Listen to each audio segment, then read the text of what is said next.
dafa am loo xamante si ni bu ñëwee muy xéewal fa tabarakallahu ahsanul xaalixiin da ngay sant yàlla wax alhamdulillahi wa bi nixmatihi lii nag dugguleet si moom macha allah ci waawoon sunu dëkk la ko jëkkee ci école biñ tuddee Serigne Mouhamadou Mansour Sy fa la ko njëkkee école boobu ba mele nam melet noonu la dem def fa lam fa def tabarkàlla ak kër Astel macha allah ak Albert Royer bii bu hôpital Fann moom it mu def fa lam fa def tey jii fa tabarakallahu lii ñëw kon alhamdulilah ala kulli xaal jërë ngeen jëf. waaw jërëjëf yaay booy waaye tey nag gis nañ ni tournoi ay xewal moom elle est trop émotive bi nga koy way ak yaag Tata Kiné Lam tournoi ay xewal ci lan moo ko yëngal exactement. man la nuru maa ko dàq jooy maa dàq jooy sax endo yi. déet waay yaay booy waaw tey dama dëgër rek waaye ki ndeyam jiit moo dàq jooy ñëpp maa la wax loolu ci suñu deret la waaw daf ko doon suñu xol yi seddee rek ñu am mbégte dañuy tuur xéewal macha allah. jërëjëf lan nga ñu mën a wax ci Kumba ñu tëj. lan nga ñu mën a wax ci Kumba. di ko ñaanal yàlla muccal ko ci cat ak ndog yàlla muccal ko ci cat ak ndog loolu laay wax te mu sut ci nawleem ni gëleem sute ciy béy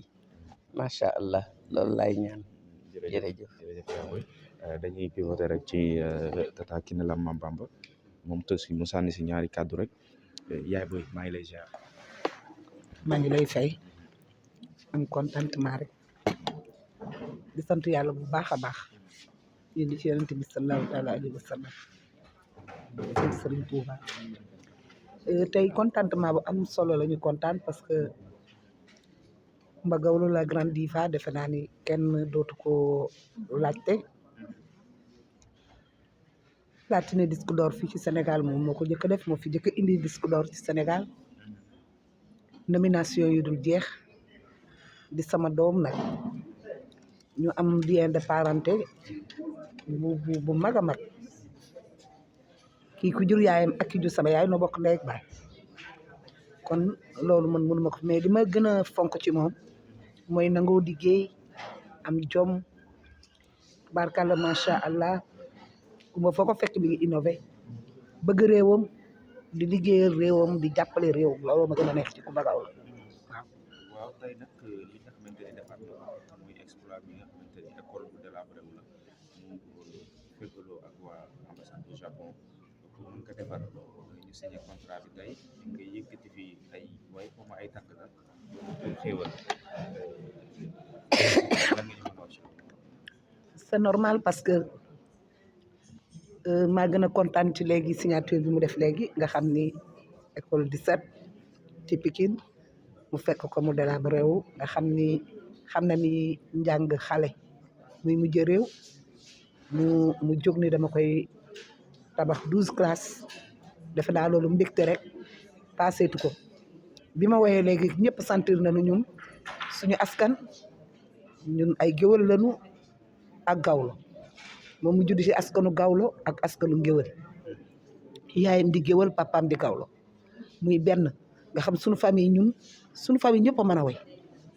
suñu famille dañoo judd ci way moom mii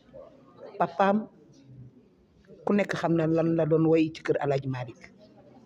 ay baayam yëpp yonent bi sallallahu taala alayhi wa sallam rek la ñuy way ñun tam suñu famille sama mag yonent bi ak Serigne Touba rek la ma sa way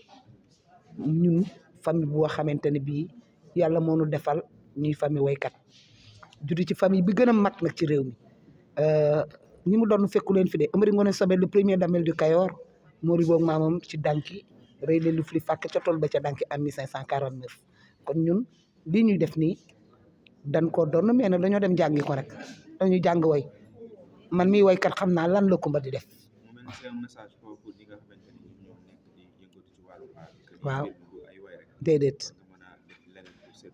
jàppale sa réew waaye ñoo ngi leen di ñaan ñi nga xam ni ñoo nekk ci aar bi nekk ay xale tubaarkàlla macha allah au suivant rek la ñuy wax wante nañu góorgóorlu jàppale suñu réew parce que amuñu lu Sénégal di contribuer ci Sénégal social ñun ñëpp a social fi nga lay gis ni tubaarkalla macha allah man bu koor jotee damay dem Touba def social ci sama doole dama man mais moom li muy def ci Sénégal umpalewul kenn ku mën a contribuer ci réewam la kon nag na xale yëpp topp ci ginnaawam def li mu def moom de vraiment gàcce ngaalaama amee lu benn bor réewam sigil na réewam partout au besoin génn na en dehors du Sénégal sigil réewam comme ni ñu ko defee ñun ñi nga xam ne ay yaayam lañu def nañ le monde entier représenté Sénégal di nga xam ne foog nañ dëkk kon moom gàcce ngaalaama daal gàcce ngaalaama sama sang bi taw. Merci beaucoup. Donc, on va donner la parole à la directrice de l'école. Donc, elle va lancer quelques mots. Madame la directrice, après vous avoir salué, est-ce que vous pouvez nous montrer votre satisfaction en quelques mots par rapport à ce qui vient de se passer? Bonsoir tout le monde. Je m'appelle Madame Fall, Mamine Senghor. Je suis la directrice de l'école Pikine 17A. Comme vous le dites, l'école Pikine 17A, tout d'abord, nous allons remercier. Je vais commencer par des remerciements et en finir aussi, parce que nous dirigeons un groupe scolaire, c'est-à-dire il y a 2 écoles contenant plus de 650 élèves. Dans un état de délabrement très, très avancé. Nous avons des salles de classe très vétustes, en quelque sorte, qui a motivé Madame la fondatrice de la Lumière pour Enfance, avec ses collaborateurs et son partenaire potentiel, l'ambassadeur du Japon, à venir appuyer pour la réhabilitation de l'école Pikine 17A. Elle a parlé de cette réhabilitation, mais aussi de l'entretien après avoir réalisé cela. Qu'est-ce que vous en dites? En fait, c'est le volet essentiel, parce que nous pouvons construire, mais le suivi encore mieux. Quand on dit on peut nettoyer, mais mieux vaut ne pas salir. En ce sens, j'ai bien entendu ces mots et on va faire le maximum pour maintenir l'école dans de bons termes. Et nous savons ce que nous vivons. Les enfants aussi sont conscients de ça. Et quand il y a une personne comme Kumbagolo, la fondatrice de la Lumière pour Enfance, s'y met ses mains à la pâte avec ses partenaires, on ne peut que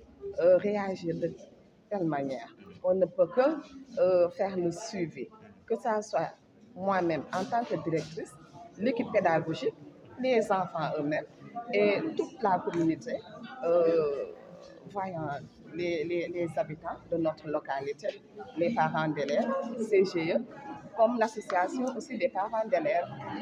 Vraiment, on va tout faire pour maintenir le joyau. Merci beaucoup, Madame la directrice.